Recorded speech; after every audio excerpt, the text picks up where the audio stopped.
Hi, today I want to talk to you about a very small word which is really quite tricky. The word is use, or is it use? And then we have used, or is it used? In English, we use these words a lot, so it's really important for you to know how to pronounce them. When we're looking at English pronunciation, we have to know whether we're talking about a noun or a verb. A noun is a thing and a verb is a doing word. If we take the word use, this is a noun.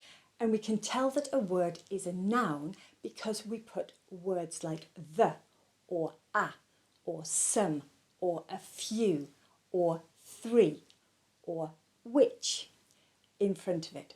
So we can say the chocolate is delicious. Chocolate is the noun. Which chocolate do you prefer? I can also have nothing in front of the noun, like I like chocolate. So if I take this tin, I can say, hey, I have a use for this tin.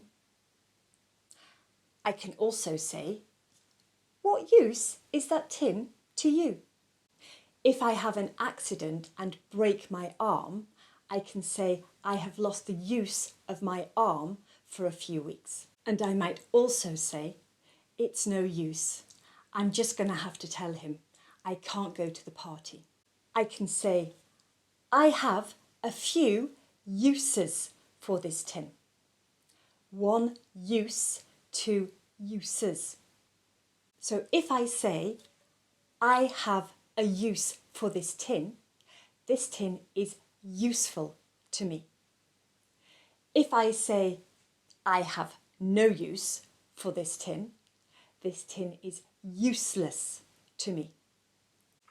One of my favourite sayings is, it's about as much use as a chocolate oven, which basically means it's useless. All of these sentences are examples of when use is a noun. And when use is a noun, we always say use or uses. Then we have the verb. I use this tin for my keys. My friend uses a tin for his pencils. We say I use, you use, he uses. When use is a verb, we say z. So the noun is use and the verb is use. But that's not actually the end of the story. Let's take the sentence, I use a bike every day. This is the present simple because I use something every day. Then we have, I used my bike yesterday. This is the past simple, used, because yesterday is one time and that one time has gone. I used my bike yesterday. I can also say, I have used my bike. This is the present perfect because we do not have a time in it. Let's look again at the sentence, I used my bike yesterday. If I ask the question, did you use your bike yesterday? I use the word did plus the verb use, because that is how we form a question in the past simple, with all verbs except for the verbs to be and can. However, if I look at the sentence, I used to want to be a pop star when I was 10, this is not talking about one time and that one time has gone.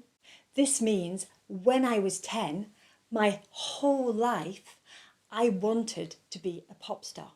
Because I'm talking about something that was my routine when I was little, I say I used to want to be a pop star. So I used my bike yesterday, that's one time and that one time has gone, but I used to want to be a pop star when I was 10. And if I ask the question, did you used to want to be a pop star? Here I use the word did plus used to, because used to is the verb. So I say, did you use your bike yesterday? But did you used to want to be a pop star when you were 10?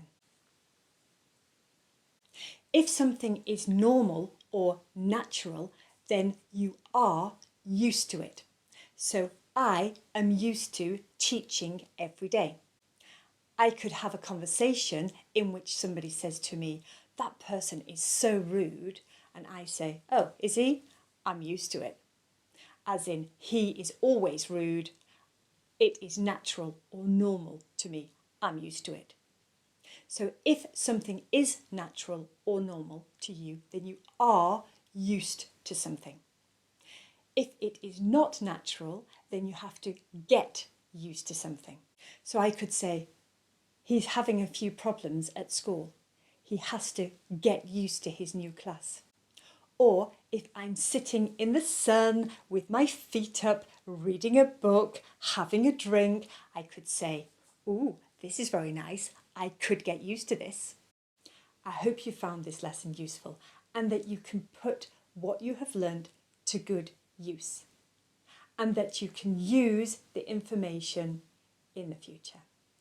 Thanks for watching. Bye for now.